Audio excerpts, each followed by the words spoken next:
இதை அவரை தழுவியிருக்கிறார். இல்லை என்றால் ஜெமினியில் அலுவலகத்தில் உட்கார்ந்து தொழில் செய்து கொண்டிருப்பார். நான் சாதாரணமாக வந்தவன் அல்ல. வசந்தமோ வசதியோ நான் சொல்லு, வசந்த முல்லை போலே வந்து அசைந்து ஆடும் வெண்ணிலாவே பாடு. அப்படியே இசை கச்சேரி தானே நடந்துகிட்டு இருக்கு. இல்ல சார், அப்படி ஒரு இல்லாத நிலைமையிலிருந்து இங்க வந்திருக்கேன் அப்படின்னு சொல்றாரு. வசந்தமோ வசதியோ இல்லாமல் வந்திருக்கிறேன். வசந்தமோ வசதியோ இல்லாமல் வந்திருக்கிறேன். வசந்தமோ வசதியோ இல்லாமல். போதும், நிப்பாட்டு. இப்படித்தானே சார் அவர் சொன்னாரு. முடியாது என்றார்கள், முடியாது என்றார்கள், முடியாது என்றார்கள், நடக்காதது என்றார்கள்.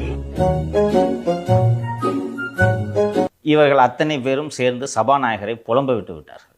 அதற்கு முன்பாக ஏவா வேலு, நேரு போன்றோர் தினந்தோறும் புலம்புகிறார்கள். அம்மையார் ஜெயலலிதா இருந்த பொழுதே நாங்கள் 4 மணிக்கே வீட்டுக்கு சென்று விடுவோம், நீங்கள் 7 மணி வரை அவையை நடத்துகிறீர்கள். ஒருவேளை சட்டசபை நீண்டுச்சுன்னா கூட ஏதாவது ஒரு பஞ்சாயத்தை பண்ணி நாங்களே வெளியே போயிடுவோம். நாங்கள்லாம் சுகர் பேஷண்ட்டு, வயதானவர்கள் என்றெல்லாம் சொல்கிறார்கள். ஏன் இந்த நேரலை இவர்களை இவ்வளவு உறுத்துகிறது என்பதை நீங்கள் புரிந்து கொள்ள வேண்டும். பட்டத்து இளவரசர் பகலோடு போய்விடுகிறார். ஆமா சார், மதிய சோத்துக்கு போறவர் அப்படியே ஆள்வ காணோம் சார். லஞ்சு சாப்பிட்டாரு, அப்படி லேசா உண்ட மயக்கம், தொண்டனுக்கு உண்டு. தொண்டனுக்கு இருக்கலாம், அவர் தலைவன் சார். இருக்கட்டுமா, அவர் தொண்டராகத்தான் நீ கருதி கொள்கிறார். போயிடுறாரு. ஒரு நாள் வேலை, 1 வாரம் ஓய்வு. அப்போ அவையை வழி நடத்துவது கொறடாவின் தலையிலே விடுகிறது.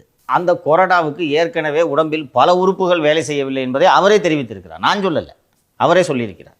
அவருக்கு வந்திருக்கக்கூடிய அந்த வினோதமான வியாதி சிங்கப்பூரில் மட்டுமே சிகிச்சை அளிக்கப்படக்கூடிய வியாதி என்பதை அவரே தெரிவித்திருக்கிறார். சொந்தமாக மெடிக்கல் காலேஜ் வச்சிருக்கேன், ஃபாரின் போவானையா? அப்படிப்பட்டவர் இப்படி வேதனையில் புலம்புகிறார். நான் இந்த திமுக தலைவர்களை பார்த்து ஒன்று கேட்க விரும்புகிறேன். அவ்வளோ கஷ்டப்பட்டு உங்களை யார் அசம்பிளிக்கு வர சொன்னது? லீவ் போட்டு வீட்டில் இருங்க, வராதிங்க. அவ்வளோ கஷ்டமாக இருந்துச்சுன்னா ராஜினாமா பண்ணுங்க.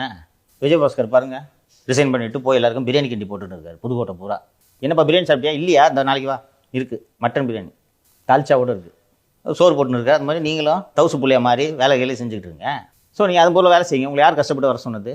தமிழக வரலாற்றிலேயே முதல் முறையாக பாமரனும் சாமானியனும் பேரவை நிகழ்வுகளை நேரலையில் பார்த்து இந்த ஜனநாயகம் எப்படி இயங்குகிறது, இந்த அவை எப்படி இயங்குகிறது என்பதை பார்த்து ரசித்து கொண்டிருக்கிறார்கள். இது உங்களுக்கு வலிக்கிறதா, வேதனை தருகிறதா? இது வேற சொல்கிறார் வேலு. நீங்கள் சின்ன பசங்க துள்ளி குதிப்பீங்க, எங்களால் முடியல. முடியாமல் ஏன் வர்ற? உடம்புல எல்லா பாட்டும் ரிப்பேரு, டெஸ்டடு, பதவி மட்டும் வேணும்ல, வேலை செய்ய. கிட்டத்தட்ட இது அலுவலகம் போகிறது மாதிரி தானேப்பா. ஆஃபீஸ் போனால் சாயங்காலம் வரைக்கும் இருக்கணும்ல. அண்ட் ஒரு அரசு எப்போது செம்மையாக செயல்படுகிறது என்றால் எத்தனை நாட்கள் அது பேரவையை நடத்துகிறது என்பதை பொறுத்து தான் நாம் அளவிட முடியும். திராவிட முன்னேற்ற கழகத்தின் 2021 தேர்தல் வாக்குறுதிகளில் ஒன்று, ஆண்டுக்கு 100 நாட்களுக்கு குறையாமல் பேரவையை நடத்துவோம்.